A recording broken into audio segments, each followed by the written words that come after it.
Já, hérna tökum við dæmi að þríhyrning þar sem við vitum eina hlið og eitt horn. Ef við vitum eitt horn, þá vitum við hitt hornin líka, við vitum það bara frá 90, en nú bara reiknum við þetta svona. Þetta hornið er 31 gráða, þessi hlið er 11. Og við getum alltaf fundið, það er að segja, nú ætlum við að nota kósinusfallið, af því að það er aðlega skammið deilt með langlið. Og þá vitum við að arc cos, það er að segja, ef við höfum aðlægu skammhliðina, deilt með langhliðinni, þá fáum við út eitthvað hlutfall. Á milli er svo tekka hliða hérna. Ef við gerum bara kosinus að 31 gráðu, þá fáum við út þetta hlutfall. Þetta hér er hlutfallið sem er ef við deilum langhlið upp í 11. Það var 0,857. Þessi arc cos er aðlega skammhliðin deilt með langhlið og það er 0,857. Það sem við vitum, það er þá þetta 0,857 er jafnt og 11 deilt með óþekktri hlið.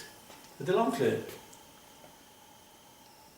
Og þá þurfum við bara að velta það fyrir okkur hvað gerum við svo tvær tölur hér til að fá út langhliðina? Við vitum að langhliðin er lengri tala en 11. Þannig við horfum aðeins á þetta, hvað getum við gert með það hér tölur til að fá út lengri tölur? Og ef við deilum þessu upp í 11, þá fáum við út lengri tölur. Við ætlum að snúa þessu, þá getum við marga með x-i hérna, sem x og hérna megin líka, sem x, þetta hér fyrir út svona, og til að færa þetta þá deilum við hér og deilum hérna líka, þannig að x er jafnt og 11 deilt með 0,857, eins og við vorum að spója að gera á það. Og það, já, við getum alltaf bara frá með þessu fyrir okkur í staði fyrir þessar væringar eru dálítið hættulegar. 11 deilt með 0,857. 12,8. Langhliðin hér er 12,8. Þannig að ef við vitum eina hlið og eitt horn, þá ákveðum við fyrst hvaða fall ætlum við að nota. Og nú bara ákveðum við að nota kosinusinn sem er aðlæg skammhlið 11 deilt með langhliðinni. Og við vitum hornið og þá vitum við hlutfallið að milli frá þekkar hliða. Við segjum bara kosinus af 31 gráðu.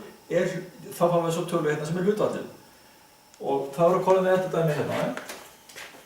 Þá erum við komin með þetta dæmi hér. Þetta hlutfall hérna, eða þessi 0,857, er jafnt og 11 deilt með óþekktri tölu. Og svo þurfum við bara að finna hvað x-ið er. X-ið er langhliðin hér. Svona förum við að, ef við veitum eina hlið og eitt horn. Þetta er ein aðferð til að gera þetta. Takk.